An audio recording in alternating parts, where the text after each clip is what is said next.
নাটক সিনেমা বা গল্পের টানটান রহস্য আমাদের নাটক বা সিনেমা দেখতে উদ্বুদ্ধ করে। রহস্যের দুম্রজালে আমরা আটকে পড়ে যাই। আমরা রহস্যকে উদ্ঘাটন করতে চাই, কিন্তু পৃথিবীতে এমন অনেক রহস্য রয়েছে যা আমাদের সাধারণ মানুষের পক্ষে উদ্ঘাটন করা তো সম্ভব হয়নি, বরং অনেক বিজ্ঞানী এই রহস্যের উদ্ঘাটন করতে চেয়েছেন। কিন্তু এমন কিছু রহস্য রয়েছে যেগুলো যত বেশি উদ্ঘাটন করতে যাবেন তত বেশি রহস্য আপনাকে ঘিরে ধরবে। এমনই এক রহস্যের নাম বারমুডা ট্রায়াঙ্গেল।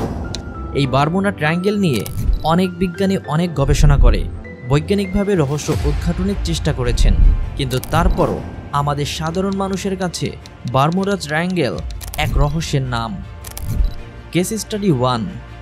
22 ডিসেম্বর 1967 সাল মায়ামি থেকে বিলাসবহুল লঞ্চ হুইসক্রাফটে করে বাবা ও ছেলে সাগরে পাড়ি জমালেন। কিন্তু তীর থেকে আনুমানিক 1 মাইল দূর যেতে কোস্টগার্ডের কাছে কল আসে। জাহাজটি বড় কোনো কিছুর সাথে ধাক্কা খেয়েছে, কিন্তু কোনো ক্ষতি হয়নি। কোস্টগার্ড সাথে সাথে রওনা হয়ে 20 মিনিটের মাথায় ঘটনাস্থানে পৌঁছে দেখতে পায় সেখানে কিছুই নেই, এমনকি জাহাজের কোনো চিহ্নই নেই। Case study 2। 5 ডিসেম্বর 1945 সাল মার্কিন যুক্তরাষ্ট্রের 5টি যুদ্ধবিমান রেগুলার মিশনে গিয়ে নিখোঁজ হয়ে যায়। এরপর সেগুলোকে উদ্ধার করতে যাওয়া বিমানগুলো রহস্যজনকভাবে উধাও হয়ে যায়। প্রায় 1 শতাব্দী ধরে 100টি জাহাজ, 200টি প্লেন একটি নির্দিষ্ট জায়গায় সে গায়েব হয়ে যায়। আর এই রহস্যজনক ভয়ঙ্কর এই জায়গাটিকে বলা হয় বারমুডা ট্রায়াঙ্গেল। বিশ্বের মানচিত্রে বারমুডা ট্রায়াঙ্গেলের কোনো অস্তিত্ব পাওয়া যায় না। বারমুডা ট্রায়াঙ্গেলের রহস্য। বারমুডা ট্রায়াঙ্গেলে ঘটে যাওয়া দুর্ঘটনাগুলো কি কোনো অলৌকিক বিষয়, না এর পিছনে কোনো বৈজ্ঞানিক যুক্তি রয়েছে? চলুন আজকের ভিডিওতে বারমুডা ট্রায়াঙ্গেলের রহস্য উদ্ঘাটনের চেষ্টা করি। 1492 সালের কলম্বাস পৃথিবীর বিভিন্ন দেশ আবিষ্কারের উদ্দেশ্যে যাত্রা শুরু করে।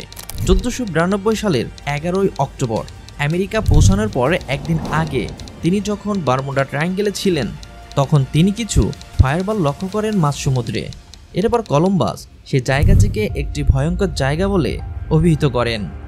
50 সালের শেষের দিকে আমেরিকা কিছু নিউজ পেপারে বারমুডা ট্রায়াঙ্গেল সম্পর্কে বিভিন্ন রহস্যজনক তুলে ধরে। সে সময় বারমুডা ট্রায়াঙ্গেলকে ডেভিডস ট্রায়াঙ্গল বলে অভিহিত করা হয়। এরপর থেকে বিভিন্ন পত্রপত্রিকা ও ম্যাগাজিনে এই বারমুডা ট্রায়াঙ্গেলের রহস্য নিয়ে অনেক লেখালেখি হয়। উত্তর আটলান্টিক মহাসাগরের প্রায় 26 লাখ বর্গ কিলোমিটার এলাকা বারমুডা ট্রায়াঙ্গেল নামে পরিচিত। বারমুডা ট্রায়াঙ্গেলের আকৃতি ধারণা করা হয় ত্রিভুজ আকৃতির।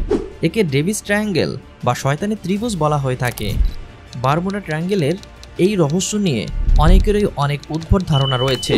কেউ কেউ বলে থাকে এখানে এলিয়েনদের বসবাস রয়েছে, তাই এই জায়গা দিয়ে কোনো জাহাজ বা উড়োজাহাজ যেতে গেলে সেগুলোকে আক্রমণ করে সে সকল এলিয়েন। অনেকে বলে বারমুডা ট্রায়াঙ্গেলে সাগরের নিচে বড় দৈত্য আছে। আবার অনেকে বলে সেখানকার সমুদ্র এমন যে সেখানে জাহাজ এসে চক্রাকারভাবে ঘুরতে থাকে এবং একসময় ডুবে যায়। আবার কেউ কেউ বলে থাকে বারমুডা ট্রায়াঙ্গেলের ভেতরে রয়েছে একটি দরজা, যে দরজা দিয়ে অন্য কোনো জগতে প্রবেশ করে এই সকল জাহাজ উড়োজাহাজগুলো।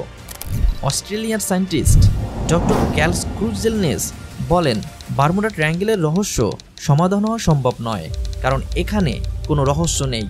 এই এরিয়া আমেরিকার কাছে, এই পথ দিয়ে প্রচুর জাহাজ ও উড়োজাহাজ যায়, তাই কিছু জাহাজ হারিয়ে যাওয়া বা কিছু জাহাজের অ্যাক্সিডেন্ট হওয়া এটি কোনো রহস্যজনক বিষয় না বলে তিনি মনে করেন। বারমুডা ট্রায়াঙ্গেলে অসংখ্য বিমান ও অসংখ্য জাহাজ দুর্ঘটনায় কবলিত হয়েছে।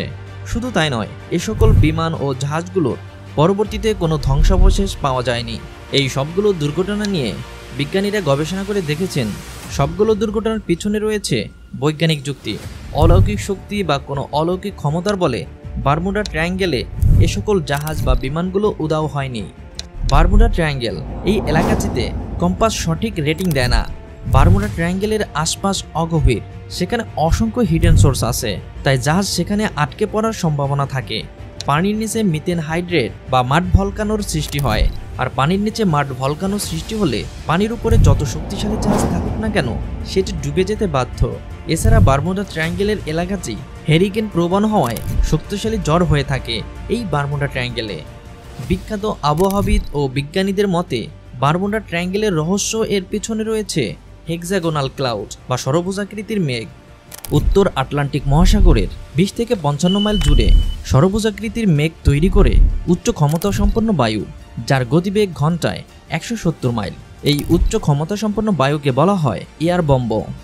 এয়ার বম্ব এতটাই শক্তিশালী যে এটি 45 ফিট উচ্চতায় সামুদ্রিক ঝড় তৈরি করতে পারে। কোনো জাহাজ যেমন এই ঝড়ে টিকতে পারবে না, তেমনি কোনো উড়োজাহাজের পক্ষেও এই তীব্র বাতাসের বেগ সামাল দেওয়া সম্ভব হয় না। বারমুডা ট্রায়াঙ্গেল সম্পর্কে আপনার যদি কোনো প্রশ্ন থাকে তাহলে কমেন্টে লিখে যান।